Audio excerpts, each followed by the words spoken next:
Operation Domination is underway.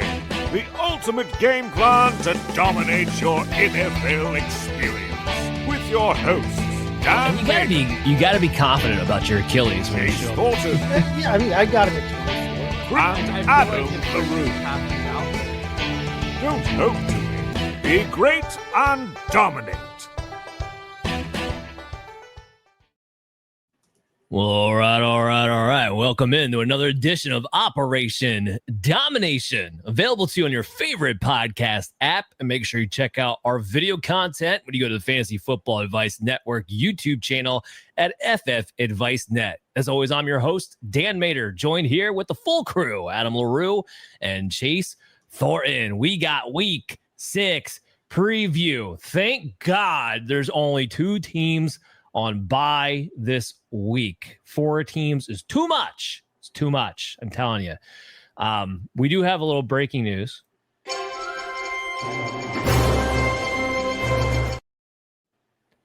Joe Flacco got traded to the Cincinnati Bengals. How we feel? It's so dumb.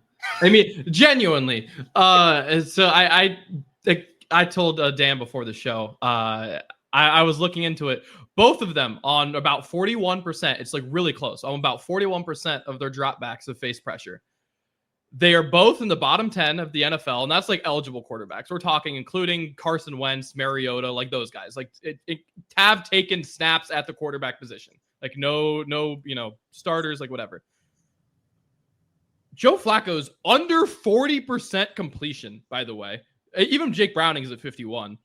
Both of them are awful. Both turnover-worthy play rate. Browning was at 8%. Joe Flacco's at 6%. Neither of them, the big-time throw rate is that impressive. Joe Flacco's 1 touchdown and 4 interceptions against pressure. And he will be facing a lot of it in Cincinnati, just like he did in Cleveland. Yes, he will. The receivers got better, but the offensive line did not. And that was the problem for Joe Flacco. It wasn't a receiver problem for him in Cleveland. It was he cannot handle pressure. His feet are concrete. He's an old man. Yeah, I don't blame him. Move when you get old like that. Trust me. No, and that's fine. That's fine. But to Adam's point, like I think people are going to look at this like, but Joe Flacco still has an arm, and now there's Shamar Chase and T. Higgins, and I'm here to say like I don't see how this is going to be different. Jake Browning can throw a decent deep ball in his own right. There's going to be just as many turnovers, just as many sacks taken. I don't think this gets any better. I don't know what the point of the move was. And a lot of people are speculating like, okay, well, did they hit this team up or hit this team up? But maybe they did. Maybe they did their due diligence and no one's ready to move on guys because we're not quite at the trade deadline yet. I don't know. But if this was the move, you might as well just stuck with a younger player in Jake Browning because Joe Flacco is probably going to be hurt in 2 weeks and you're going to be right back to where you started anyways. It was one of the most ridiculous unilateral moves I've ever seen in my life. It does not give me a fantasy boost when it comes to Jamar Chase or T. Higgins, at least not in my book. Do we all remember that? Like all remember that Flacco also threw 8 interceptions in that late season run in Cleveland 2 years ago that everybody is still kind of living off of right now. Like his reputation is still living off that, I feel like right now. And listen, I had higher hopes for him coming into this season than what he's hit. And I would love, as a guy who has Chase and has Higgins and has Chase Brown in other leagues, I would love for him to actually be a boost in the arm for this offense. How much fun would Jameis Winston have looked right now in that jersey as opposed to Joe flipping Flacco? First of all, not only Jamar Chase would catapult back up to being the wide receiver 1 with Jameis Winston, but T. Higgins, I'd probably immediately put him in my top 12. Right. I mean, that's the difference that we're talking about if he made that move. Maybe that move wasn't available. I don't know. It's Cincinnati Bengals. They do a lot of dumb things, so I'm not even sure they actually checked. We'll probably never know. All right, so we're about to get into the start sit questions. I will lead off with Adam. You and I split our showdowns last week when it was just you and me and on air, and Chase was off gallivanting. And but it was funny to me what you said in the chat because the real answer was you shouldn't have started anybody we were talking about at the end of the day, which was 100% true. So to recap that, because we usually get some showdowns here and start sit questions. It was Alvin Kamara versus Woody Marks. Alvin Kamara won in very ugly fashion. And then it was Zach Charbonnet versus Kenneth Walker. Zach Charbonnet won because, well, I said he'd fall in the end zone. Kenneth Walker wouldn't. And that's basically what it boiled down to. That's all she wrote. So 1-1. I'm still 3-2. So I'll take it. And not to toot my own horn, guys, but this is actually good credibility for the show. If you were wondering how accurate our analysis is, hey, I was in the top 10 of Fantasy Pros extra accuracy rankings this past week. I'm just saying. You were. Let's say it. Adding credibility to the show. Not tooting my own horn, just adding credibility to the show. All right, so let's get into these star stick questions here. The first one right off the rip is interesting because I don't know how you decide between those two, but I do think a lot of teams have these two quarterbacks, even in single quarterback leagues. So the first question is, need help deciding between Drake Maye or Matthew Stafford in week 6? Chase, where do you fall on this? I mean, it's close. Obviously, they're like QB 6 and 7 on the season in points. There, it's really close.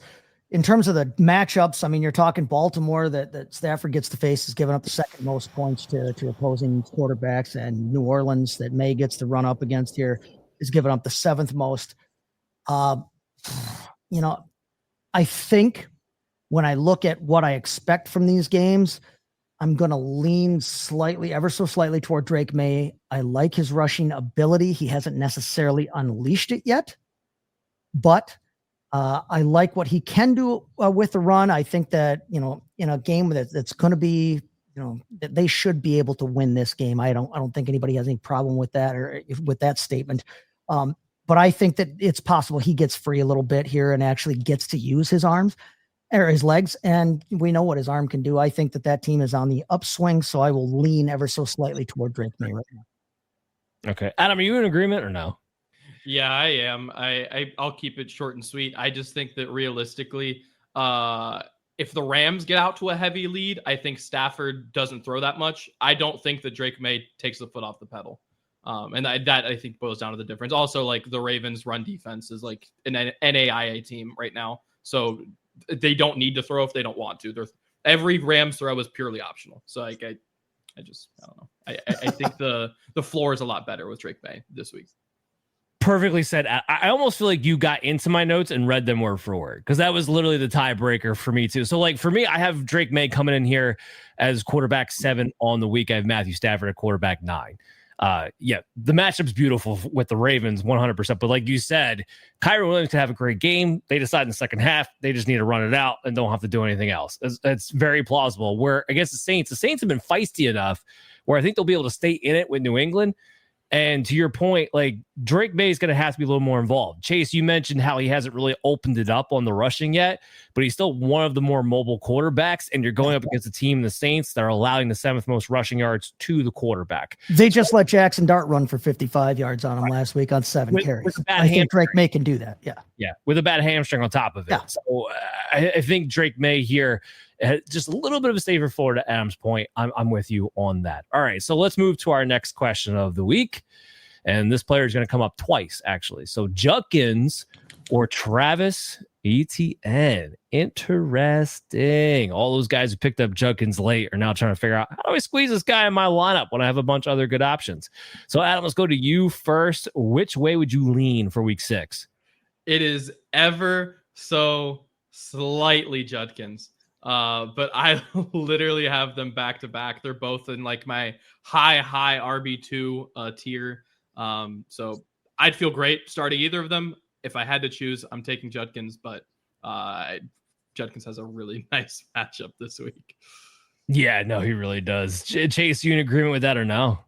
I'm kind of going the other way. I'm ever so slightly, but it is slight. I am ever so slightly leaning towards Travis Etienne. When I think about how I see this game playing out, I think that's a competitive game that stays competitive all the way through. I think they're going to need Etienne. He's been one of their top, weapons on their offense. He's been so consistent.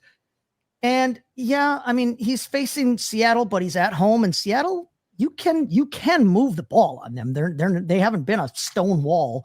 The Cleveland matchup with Pittsburgh, starting their rookie quarterback again. I'm not as confident that game stays as competitive as long. And so given the entire, offensive environment, I should say, I'm leaning ever so slightly Etienne this week because I think that that game stays competitive and they need him. All right, so I'll be the tiebreaker. I know we all have them ranked too close together to actually have a showdown here, so I'm not going to bother with that. I'll just go with the tiebreaker for the question. I am slightly on Judkins. So he's my RB10 on the week. Travis Etienne is my RB13. The difference comes down to the matchup. So they're both close, but while Seattle's allowing a literal half a point more per game to the running back in fantasy points, it's because of the receiving aspect. If you're a ball catching running back, you're putting up points on Seattle. If you're not, you're not. Like, that's kind of what it's boiling down to. And Travis Etienne is not involved enough on a consistent basis in the passing game of the Jacksonville Jaguars. That's kind of the issue here. So Seattle, they're only allowing 3.3 rushing yards per play right now. That is the second least in the entire NFL. And we kind of just watch Etienne get bottled up by a decent run defense with the Kansas City Chiefs too. The Steelers, on the other hand, while they're about the same as far as Seattle and fantasy points allowed to the running back position, they're more in the middle of the pack. They're allowing 4.2 rushing yards per play. So almost a full yard more. And you're talking about a running back who needs that efficiency on the ground to do what he does. Judkins is the engine of that offense right now. Everything they do is based on him being able to run that ball effectively. I think he'll be able to do so against Pittsburgh this week. That's why I give him the slight nod into this matchup. All right, Judkins is going to come up in another question, guys. So it's Brian Thomas Jr., who finally showed life on Monday Night Football, or Quinshon Judkins in the flex. Chase, what do you got? It might sound funny given my answer to the last question, but I'm going to lean Judkins on this one because he showed life, but I want to see more consistency out of that pass game right now. And I just think that, Judkins' floor is so high. And, I could have said this in his favor for the last question, but with that rookie quarterback, there's no reason that they shouldn't lean on what has looked like their best offensive weapon as well. So in this one, even though it's the same offense, different position, I'm going to lean Judkins over BTJ on that one. Okay. Adam, you in agreement? Yeah, I'm in agreement. Brian Thomas had a great game. Like, from a football perspective, He was awesome. From a fantasy perspective, it still didn't amount to all that much. And I just need to see it actually happen for him. I also think that the problem there has been Trevor Lawrence has been really inconsistent, more than like outright bad. He's made good throws all season. It's been that there's also a lot of bad mixed in. He showed up really well for Kansas City. Don't know that that's like, it's going to be consistent the rest of the way out just because he had the one great game. Yeah, no, that's completely fair. But right now you're looking for any silver lining you can get if you're a Brian Thomas Jr. owner. So that's why you kind of look at that game in a positive light. There was up. That game was why you should not have given up on him yet. Yeah, 100%. As an owner. It's why he was a buy low option for us when we talked about him in previous weeks anyway. So it is Judkins for me. As far as this question goes, the analysis is real simple.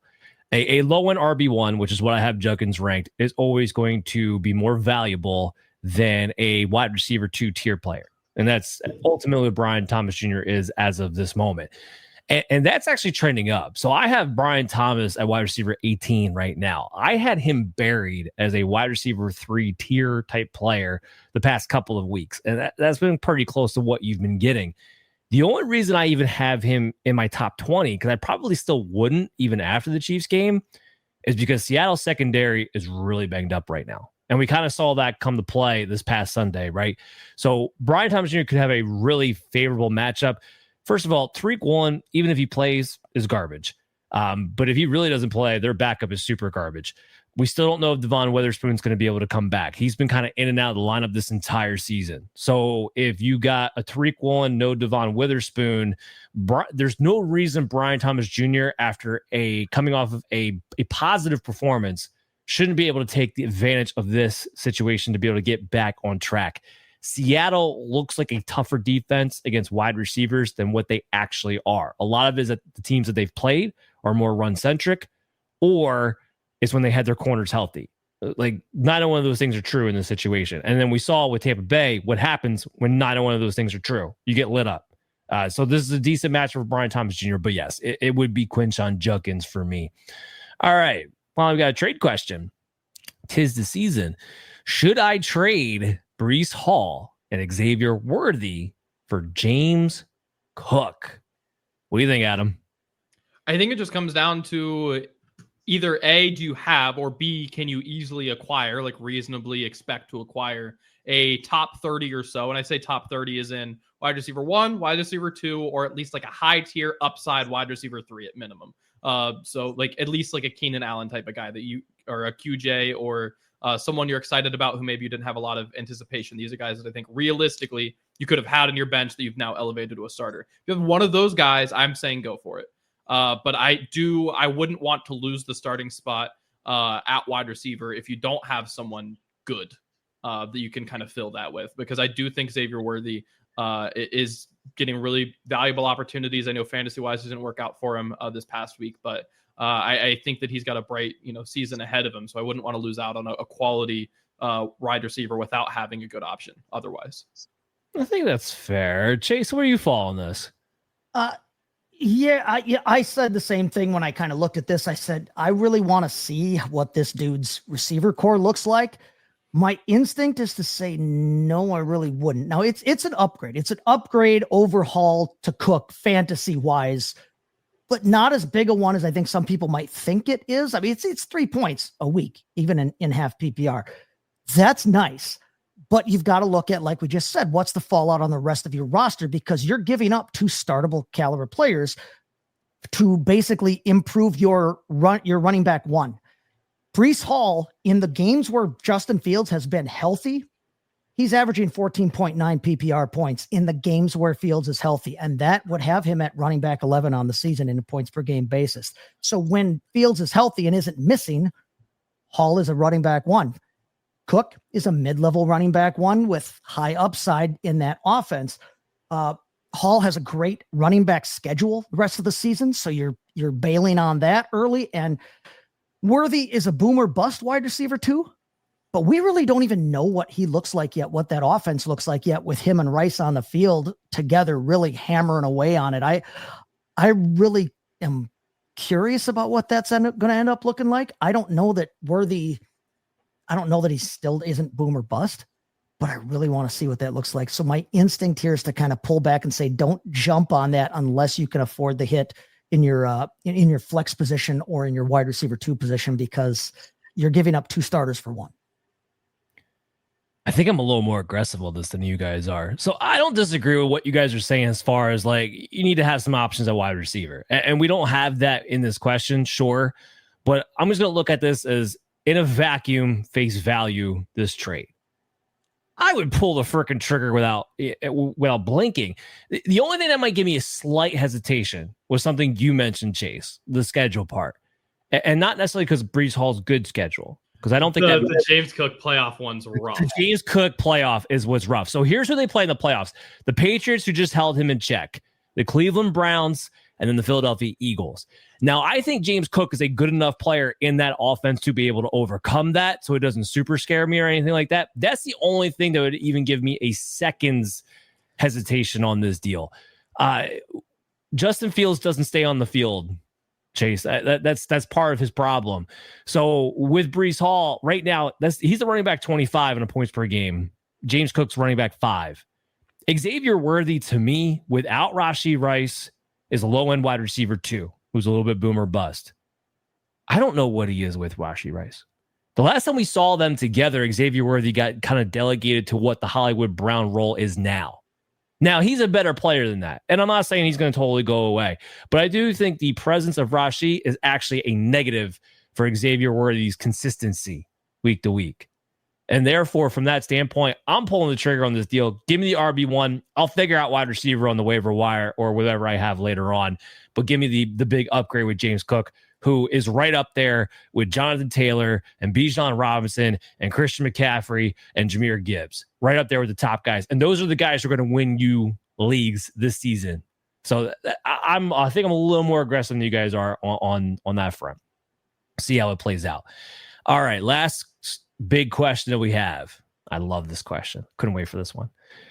Am I dumb to want to drop TJ Hockenson for Mason Taylor? What do you think, Chase? No, I don't think it's dumb at all. I think that Taylor is on his upswing. He looks like he is maybe ascendant in that offense as opposed to Hockenson, who is on the backside of his career in terms of his usefulness. But I still think it's not a giant upgrade. You're still playing tight end roulette. I don't think that either one of these guys is going to be that like every week set it, forget it answer at tight end, unfortunately, even though I do think Taylor's getting better. Hockenson is seeing 4 to 5 targets a game in this year, consistent, and he's hitting at 1.3 points per target on his career. This year, he's hitting at 1.28. He's almost right at his career average for points per target. So far, Taylor, like I said, he's ascendant right now, and he's gotten better, a lot better in the last few weeks, but he's only hitting at just over 1 point per target here. He's got an 18.9% target share, but you got to remember, he had 12 targets last week. Before that, he was only seeing 3 or 4 targets every game too. That 12 targets a week last week really jumped him up in those rankings. He has seen the field more lately. I said in the preseason, I liked him as a tight end sleeper. I liked what I thought he could do with Justin Fields as quarterback, or with Tyrod Taylor if it comes down to it. But you're not dumb for wanting to do that. If you want to take a chance on the guy who you think is on the way up as opposed to the boring old guy that you know, go for it. But I don't think either one of them is a set it and forget it option the rest of the year. I still think you're playing tight end roulette. I think Mason Taylor can be the set it and forget it. He's already passed Breece Hall for second in targets on the Jets. Josh Reynolds is their wide receiver 2. Mason Taylor is the wide receiver 2. I love him as their potential number 2 target. I said that all offseason too. We're still not excited about this offense. On the opposite side, and I agree with that. And that is like second wide receiver on a bad passing offense. Problem is, JJ McCarthy's career high in pass attempts in a game is 21. They are 25th in pass attempts in the NFL. Now, granted, they had the bye week, but 25th in pass attempts in the NFL. And that is with Carson Wentz, their backup, throwing 40-something. Chucking it. Yep. So he's the one that's throwing off the average. They're not throwing the ball with JJ McCarthy, and I would be terrified of starting Hockenson with JJ McCarthy if and when JJ McCarthy comes back. Would be terrified. Yeah, Adam, you and I see this the exact same way on both fronts. So one, I do think Taylor might be a set it and forget it the rest of the season. So last 2 games, it wasn't just last week. The last 2 games, he's enjoyed a 25 and a 26% target share. He is the number 2, and yes, it's a bad passing offense. However, it's such a bad passing offense in the way that it works for fantasy, because here's what happens. They suck so bad the first 3 quarters that they have to play super up tempo and do a ton of volume in the 4th quarter. And when Garrett Wilson's not there to force feed him the ball, Mason Taylor's there to force feed him the ball. I got Mason Taylor as my tight end 10 for this week against Denver, because I think Garrett Wilson's going to have a hell of a time against Patrick Surtain this week. I think Mason Taylor might be good for a ton of volume heading into this matchup. So I do think he's ascending from that standpoint. The other thing is TJ Hockenson, kind of to Adam's point, but the first 5 weeks, so time with JJ, time with Carson Wentz, he's only underperforming his expected fantasy points by 2.1. His expected fantasy points is tight end 21. His points per game is tight end 22.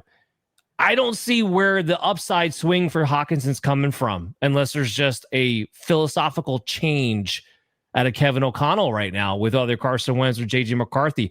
There might not be any more upside. That's the problem. Mason Taylor has the 3rd best schedule rest of way for tight ends. TJ Hockenson has the 27th. So not only do I not see the volume coming to upswing TJ Hockenson, but the matchups are not going to be there either. The matchups will be there for Mason Taylor. I do think he's a set and forget it the rest of the year. So not only do I think whoever this person is not dumb for wanting to do this, I think it's a move they absolutely need to be making 100%, because Hockenson doesn't need to be owned in 12-man leagues at the tight end position right now. Just flat out doesn't.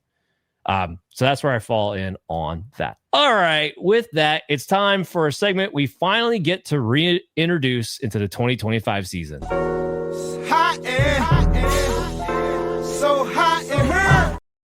Yes. My bread and butter in fantasy. I'm so excited to talk Dynasty on here again. I've been missing doing it. Just a little bit of quick housekeeping. So Dynasty temperature check. I think this will be valuable for your redraft leagues because we're going to talk about some guys who are underperforming, overperforming, and what we think of them both long-term, which maybe isn't that important to you, but rest of season as well, because we're trying to win Dynasty championships too this season. So we're talking about what they're doing the rest of this season as well as a part of this. And then just the other thing, a lot of shows will do buy, sell, hold, like that whole thing. Where we are really trying to be different here is that it's really important what these values are, because depending on your league, how your league's market is specifically, any player can be a buy, sell, or hold, like regardless of what it is in my league or Chase's league or whichever. Like if the guy with Alvin Kamara will only give him up for 2 firsts, then guess what? He's probably a sell or someone you're not buying, versus if it's a third in a different league, then obviously a buy. So there's my asterisks about this segment. The story of this week's will be some of these underperformers, some of these guys who we expected to be stars and maybe haven't been. And the first one is A.J. Brown for the Eagles. He is so far, I believe in the season as a whole, but definitely so far in October, is the most traded player in Dynasty. And this is sourced from a combination of Sleeper, Yahoo, and ESPN. So can pretty safely say the most traded player in Dynasty, not just our viewers, not just whatever, like good sample, most traded player. Drafted fairly high if you were in a startup, certainly in your redrafts as well. And he is in half-point PPR, which is what this show runs on, 7 points per game. That is 53rd amongst wide receivers. So has been a disappointment, to say the absolute least. And he's not happy about it either. I mean, we can talk about that. But so some example trades for you guys. And I want you guys to let me know, what's this value like? What trades do you think are the most interesting, and which types of teams, like if you were in Dynasty, maybe a rebuild, you would buy them, but maybe in a contender you wouldn't, types, things like that. So some of these example trades, AJ Brown and Kyron Williams for Brock Bowers, AJ Brown for Tajay Spears and Sam Darnold, or AJ Brown for Troy Franklin and a 26 second. So actually a lot cheaper than he was in the summer. I can tell you that. That is brutal. Can we that real quick for a second? Forget what trade I would prefer. So one thing I always think is really, really funny when the most traded player in fantasy is probably going to get traded in real life. Okay. Yeah. So it's a little bit interesting because that could represent a lot of things, like wide variant. It could represent super upside, or you could just get completely screwed. It's hard to imagine he gets more screwed than what he is right now if that were to happen. I do think ultimately if the Eagles were to trade him, it would not be until the offseason. But just think about the names you just said. Like him and Kyron for Bowers. Okay, fine. Yeah, sure. Makes sense. Tracks. Sure. Whatever. Tajay Spears and Sam Darnold, Troy Franklin, and a second rounder for this upcoming season for AJ Brown still in his prime. Like what are we talking about? Like these are deals being done. Yeah, I can maybe see Bowers only because it's hard if you're not in a position to draft a tight end in Dynasty. It's hard to get your hands on one. So I can kind of understand that to some degree. Hold him. He's AJ Brown. He's not going to be this bad for Tajay Spears. What are we talking about? Yeah. He's averaged a wide receiver 10 finish basically with Philadelphia since he's been there the last 3 years. The problem is that this kind of trade, these kinds of trades that we're talking about right now for AJ Brown are applying that redraft mentality to the Dynasty realm. He's 28 years old, dude. Like you said, he's still in his prime. He's still flipping good. This offense this year is so screwed up under Petrollo, and they don't know what the hell they want to do yet. In the last 3 years, they've been a top 12 team. They've been a top 10 team for 2 of those years in terms of yards per attempt. This year, they're averaging 6.4 yards per attempt. That's a full yard and a half less than what they were last year. Last year, they were 7th in the league in that stat. This year, they're 24th. They're just not throwing the ball downfield, which is what you would like to see out of A.J. Brown, because A.J. Brown is only averaging 5.4 yards a target right now. He averages 9.9 on his career. Last year, he was at 11.1. They're just not throwing the ball downfield at all. And I know when we were watching the game this Sunday, even the announcers were like, oh, squeaky wheel gets the grease. Ha, ha, ha. Look, they're funneling the ball. a lot of flipping good it did him. He still ended up with the same thing he's ended up with all season: 8 targets and a handful of catches and a handful of yards. None of the stuff was downfield at all. He's averaging a half a target fewer per game than he has in his career. So they're not throwing the ball as much, and they're not throwing it downfield to him, which is what you want to do with freaking AJ Brown. I'm blaming that offense. They're down over 2 points a game from what they scored last year. Their defense is allowing 4 points more per game. So these games are more competitive. And you would think every single one of their game has been a 1-score game. All their wins and their loss have all been a 1-score game. You'd think in a competitive atmosphere, you'd want to use your best offensive, pass receiving weapon. They've got Saquon Barkley, and we warned you guys about this in the offseason. That's right, exactly. You guys in the offseason, because when Nick Sirianni gets to pick his guy as the offensive coordinator, this is what happens. We saw it 2 years ago when Shane Steichen left, and they had what was his name, Brian Johnson. We had Brian Johnson come in, and the passing offense was broken. And AJ Brown was pissed. And what happened? The whole thing imploded. Now, remember, they went 10-0 that year. So everybody wants to talk to me about, like, the Eagles are winning right now. Why should they be complaining? They went 10-0 that year. And they completely imploded to the point where they barely even made the postseason and got trounced by the Tampa Bay Bucks, who are not the Tampa Bay Bucks that they are today. So now you bring in Kevin Patullo. That passing offense is broken. He's not running well on top of it. I think that's what's driving people crazy the most part. Saquon Barkley's averaging 3 yards a carry. Right. Like, you're not even running the ball well. That's just what you're sticking with the game plan. They are just more physical and more talented than a lot of the teams that they're playing. That's the only reason they're winning games. That can't win out over the course of a season. Eventually, coaching needs to help these guys. I don't know that it does, because I don't think Kevin Patullo has a creative bone in his body. You don't even have to be that creative with the A.J. Brown and Jalen Hurts Eagles. You don't. Just get them one-on-ones to the outside. It's not complicated. So, yeah, I don't know if this gets turned around this season, to be honest with you. Redraft, trade him all day long. But this is Dynasty. Think about what the hell you're doing. Whether he stays in Philly and they get a new offensive coordinator or he moves on, either way, it's going to be better than what you got. Yep. So is it safe to say that if you were rebuilding a Dynasty, you would consider buying him? Jump on that. If somebody wants to give it to him for Tajay Spears and a handful of peanuts, pick, you want to give me AJ Brown, I'm all about it. Yeah, 100%. All right. So definitely some strong opinions on buying AJ Brown for some of the values that we've seen in some of these real life trades, especially if you're rebuilding. Maybe not so much if you're looking to win some games this season. Speaking about guys who have been disappointing, Chase Brown for the Bengals. We've talked about the Bengals already today and that putrid offensive line.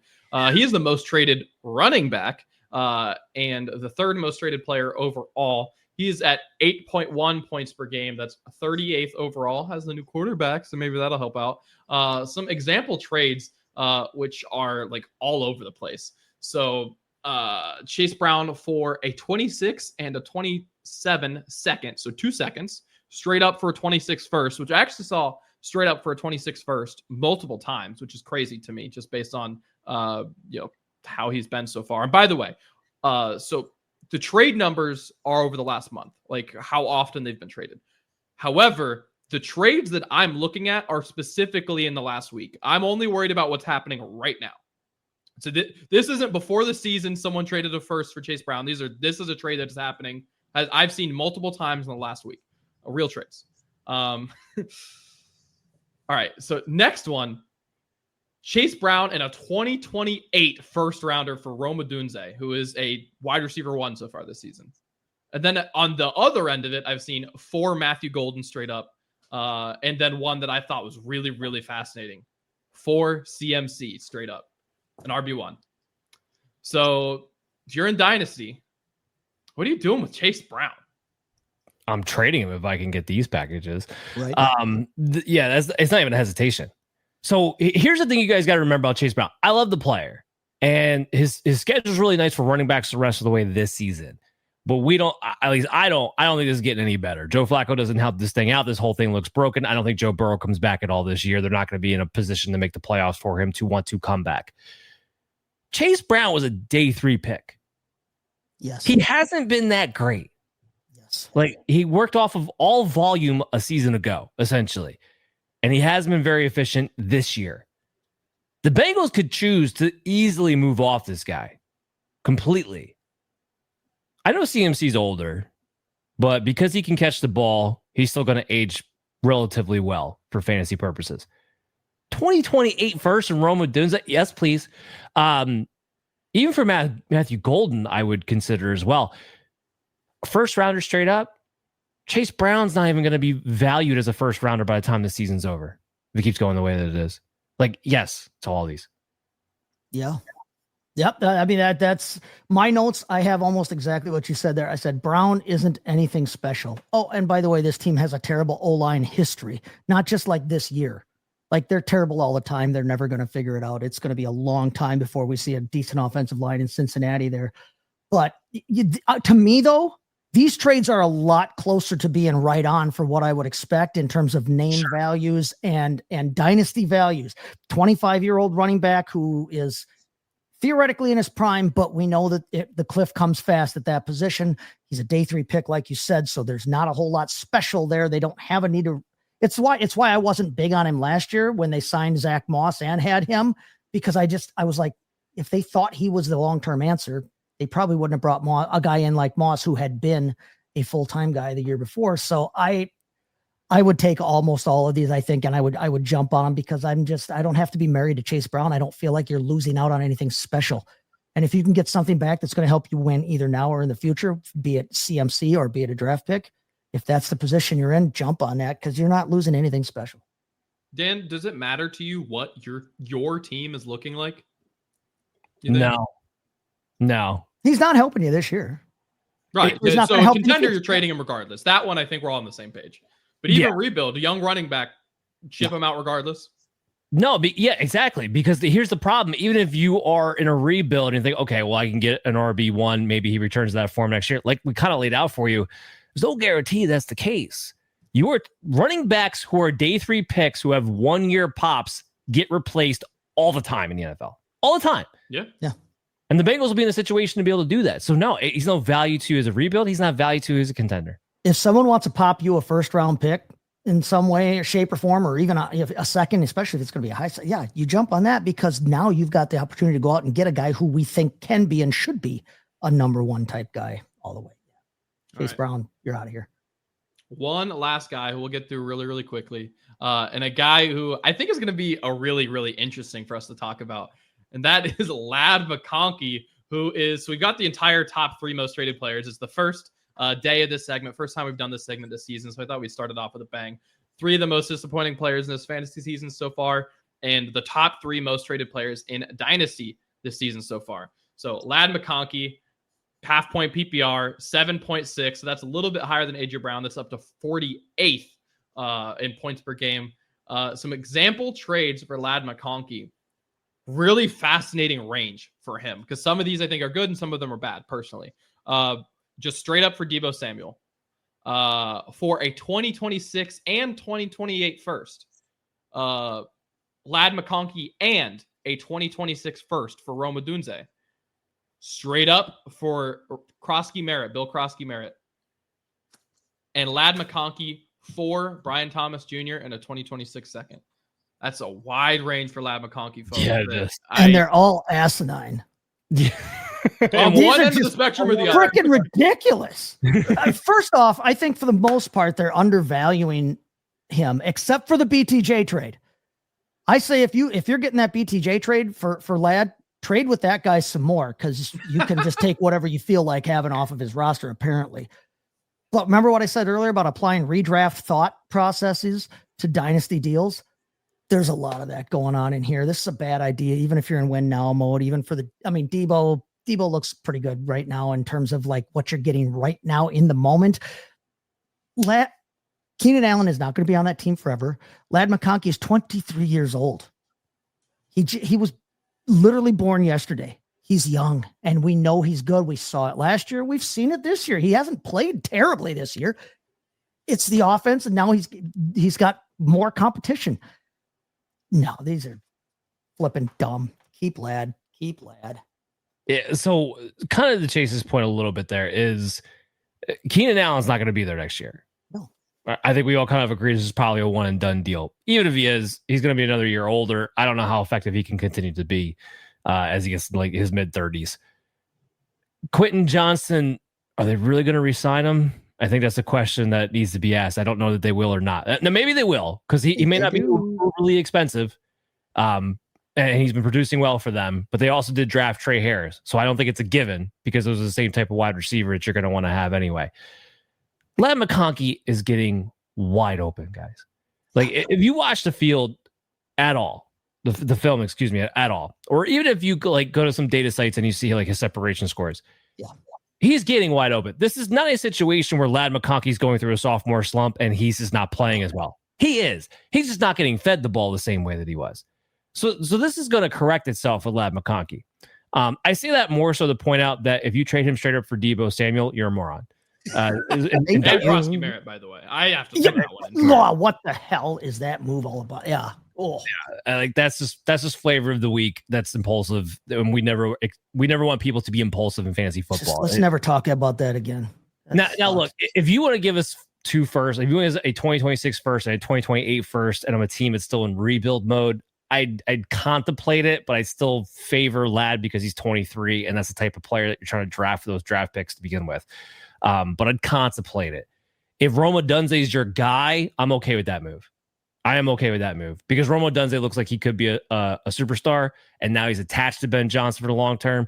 Caleb Williams keeps playing better. He's attached to Caleb Williams for the long term. DJ Moore might not be long for that team. So Rome Odunze actually has even more volume potentially. So if Dunze is just your guy, because you still in this trade, you're still giving up an extra first. And the first you're giving up is 2-3 years out. And it's 26. It says it's 26. I saw 20. Oh yeah, no, I'm looking one question up. But okay, yeah. You're right. Either way, it's 26. It's a good package. So, but if Rome Odunze is your guy, I'm okay with that deal. And BTJ and a 2026 second, yeah, I'm okay with that deal too. It's like just like anybody, it's got to be very value, but just calm down. That's really my biggest thing here. These are the same people that wanted to drop Jamar Chase because his quarterback sucks. It's funny because I just cut off the show where I literally just I know you did. I know you talked about that. I saw it. Oh, but these are those same kinds of people that you were talking about there. So the overreaction, trading with their heart, not thinking with their head, not stepping back, taking that breath and understanding that I know you're disappointing to Ladd McConkey. I know he hasn't been wide receiver 11 like you thought he was going to be this year. He did just get in the end zone again and had a decent game, and it's a good passing offense. And if either one of those other two guys goes down, all of a sudden he shoots through the roof again. And that's just for this year. That's not the idea that he's 23 years old and he's going to be there for another 8 seasons. Don't be stupid, people. All right, so I'm going to end the segment after this one last question quickly, Dan. And if you're competing right now, would you consider throwing some trade offers out for a Ladd McConkey, like based on these values that I'm bringing up? Yes. So he's a buy low candidate in redraft. Look, with Amarian Hampton banged up for the next 4 weeks, and they weren't running well with him, this is going to be even a more pass first team than what they have been to this point. So the extra volume, while it hasn't funneled to Ladd McConkey, might just be available anyway over the next few weeks.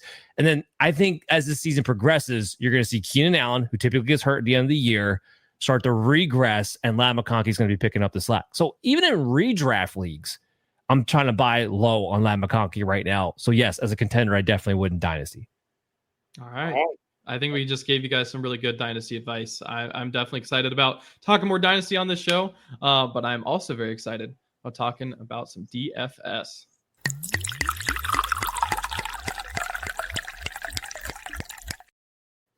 Hells yeah, let's get her going here on the DFS Cocktail. Welcome into the bar, everybody. Some decent lines this week, some big lines this week. You've got the Packers are 2 touchdown favorites right now over Cincinnati at home with Joe Flacco as their shiny new toy at quarterback, shiny old new toy at quarterback. They bought it at Goodwill. You've got a touchdown and a 7.5 point differential here for the Rams as favorites in Baltimore. When was the last time you thought you were going to see that kind of thing? A team in Baltimore favored by a touchdown more. Yeah. That's absolutely ridiculous. But but it's the reality we're living in right now too, with the idea that Cooper Rush might be starting again for them. You got a touchdown difference in Arizona with Arizona and Indianapolis. You've got 5.5 points for Cleveland and Pittsburgh. People think the Pittsburgh's going to pound on them with their rookie quarterback. So you've got some fun there. You've also got some high point totals, especially on, your primetime games this week. Remember, there's two Monday night games this week. Plus there's that Sunday morning early London game. So when you're setting your lineups, when you're looking at things, when you're looking at what slates you're going to play in that, keep those things in mind. We got a quirky schedule this week, but 52.5 points right now, the over under for the Detroit Kansas City game there. Kansas City favored by 2.5 right now. So a close game and a shootout. That's something we probably want to take a look at real hard. Buffalo at Atlanta is 49.5 for an over under. Chicago and Washington also on Monday night, 49.5 over under. So some big point totals possibly coming up late in the window there. So if you're down after Sunday afternoon, don't despair. Take heart if you've got anybody playing on those nights there. But I did mention here, I said I wanted a piece of that Detroit Kansas City game, and that's where we're going to look right now for the basis of our DFS cocktail here for our core players here. We're going to go with Patrick Mahomes at quarterback at 6,500 here. I'm going to take him this week. I'm going to pay up a little bit for him there. He's quarterback 4 on the season. He's quarterback 4 in the rankings for this week. He's 5th in DraftKings salary this week at 6,500 there. But we're talking about the guy who's quarterback 2 on the season. He was quarterback 2 last week. It looks like Patrick Mahomes is usable again as a fantasy asset here. Last week, 318 yards. He did throw a pick, but he had a touchdown. And guess what? He ran the ball really well again. 6 rushes, 60 yards, and a touchdown there. Detroit's tough.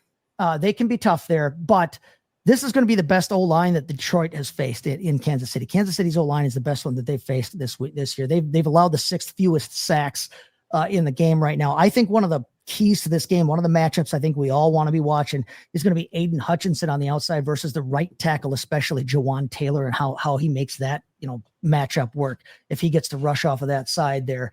So take a look at that. But, Patrick Mahomes, he's 3rd in quarterback rush yards. He's had 3 games of 50 plus yards rushing and a touchdown. I like him to be able to do the same kind of thing this week, especially if they try to match, like I said, Hutchinson up against that right tackle, Jawan Taylor there. I flush him out to the side. I like Patrick Mahomes on the move.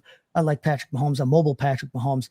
We'll take him at 6,500 this week. And then we're going to play his wide receiver, Xavier Worthy, who we talked about a little bit earlier. I'm going to play 6,000 for him.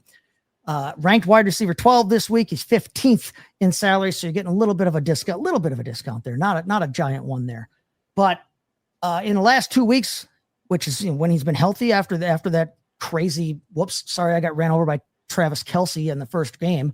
But in the last 2 games, he's 8th in wide receiver targets, in the league there. And it's been mostly quiet, 8th in targets there, but Detroit has given up the 6th most points to wide receivers. And if you take a look at what they did last week, I think you can take some deep shots there with them. I think that you can do some things with Xavier Worthy there. I like the idea of him being able to get loose here in this game and stop being quiet in terms of, what he does with those targets. So we're going to take Xavier Worthy at 6K there too.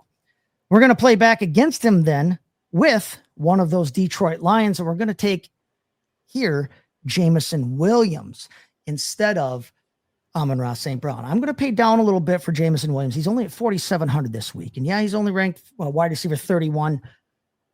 But I like the idea of Jameson Williams here being able to, like I said, get deep. If you look at what the Jaguars did last week against the Kansas City Chiefs, look at the top 3 guys that, their top 3 receivers in that game all averaged over 20 yards a hit, 20 yards of reception. That's the kind of thing that I would love to see them turn Xavier Worthy loose on. And if you look at what they've been doing with that pass game in Kansas City, they have been throwing the ball down more than they had in the last several years. I like that thought. I like that idea. Go for it. Hit Jameson Williams while everybody else is concentrating underneath on Sam Laporta and Amon-Ra St. Brown. I like the idea of some of those deep hits that were getting hit last week, all going to Jameson Williams. So we'll play him. Plus he's cheap at 4,700. So we'll be able to fill in around him there. So then the fourth part of this whole cocktail here, before we get to the actual drink, we're going to go with Ashton Genty. I'm going to pay up for him at 6,900. He's RB11 on the week, 9th in salary. So you're having to pay, like I said, you're having to pay up a little bit for him. But when I look at that matchup there with Tennessee, I expect Las Vegas to be, Las Vegas hasn't been great on the season, but they're better than Tennessee. Tennessee is not good. Tennessee gives up a ton of points there to the running game, as they should, because everybody's running on them because they're up on them all the time. I'm going to go ahead and take a shot on Ashton Genty. I know he was a little more quiet last week. The week before that was his giant coming out party, his breakout party. I think the truth is somewhere in between those two in terms of a week in, week out basis. I'm willing to pay the $6,900 for Ashton Genty. So we're paying up a little bit at quarterback. We're paying good price for that wide receiver. We're paying a good price for our top running back, but I still think you're able to plug some guys in around them. Okay. So real quick here, let's mix this drink up. We're calling this drink the Red Zone this week. And it's basically a pink squirrel. If you've heard of a pink squirrel, it's a pink squirrel with kind of a shot of lime here. Okay. So what we're going to do, pink squirrel, we're going to take an ounce and a half of heavy cream. And some people will tell you that you should make that with ice cream or with milk. Use the heavy cream. It's good. It's frothy. It'll taste good for you. We're going to go with an ounce and a half then too of creme de cacao, creme de cocoa there. Use the white stuff. If you use the white stuff to maintain the nice little pink tone of the drink there, which is where the name Pink Squirrel comes from. So an ounce and a half of heavy cream and an ounce and a half of creme de cacao. Here's the big kickers, these next two ingredients. This is called creme de noyau, French. Yes. Okay. Basically look for Ball's brand, BOLS, like Minute Ball, except Ball's. This is, it's nice. You can see it's got a nice red color there. That's what's going to give this pink squirrel, its color. That's going to give the Red Zone its color, what we're calling it there. If you can't find Balls, if you can't find creme de noyau, you can, if you want, make a real cheap imitation of it with amaretto. And I know everybody can find amaretto where they are. If you live in Northwest Wisconsin, sometimes you can't find some of these fun things I talk about. You can make it with amaretto. Find the creme de noyau. It's the way to do it. Trust me. But then the last thing we're going to do is we're going to put in 3/4 of an ounce of lime juice. And that's what's going to make the difference here. That's going to give it a little bit of bite here. It's going to actually we're going lighter on the cream than you normally would on a pink squirrel, but we're going to add in that lime juice there. And that's going to give it a little bit of bite. So while I shake this up, guys, you've got my thoughts on a core 4 for this week. Dan, especially, I'm interested to see where you're leaning this week and what you think we can do with this one as I shake this up here.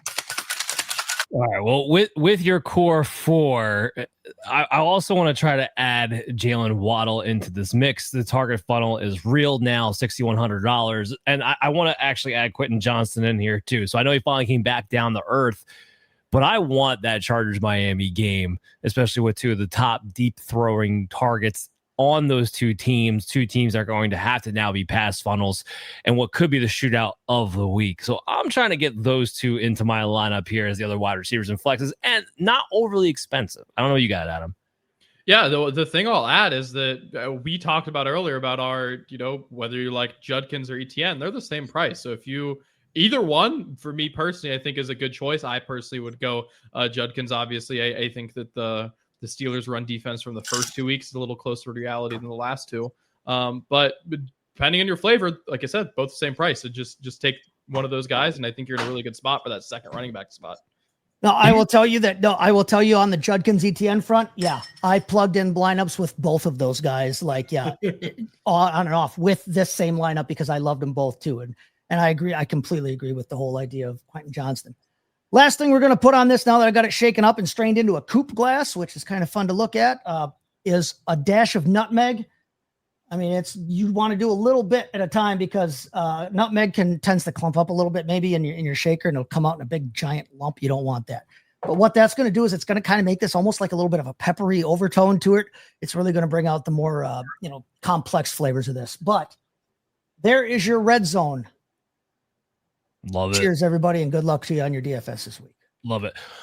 One quick note, Jake Tunges value of tight end of the week. George Kittle won't be back till next week. He's $3,700 against Tampa Bay. There might not be a Ricky Pearsall. Just want to throw that out there as we wrap up Operation Domination. Thank you guys for checking out the show. I hope you all enjoyed it. Make sure you download on your favorite podcast app and you go to the Fantasy Football Advice Network on YouTube at FF Advice Net. Subscribe to the Operation Domination playlist. You can find all of us on social media, and I'll be back tomorrow with Dr. Brian Scott with the Injury Inquiries episode. So make sure you check it out because it's a hefty one, unfortunately. But we'll see you guys then. Good luck.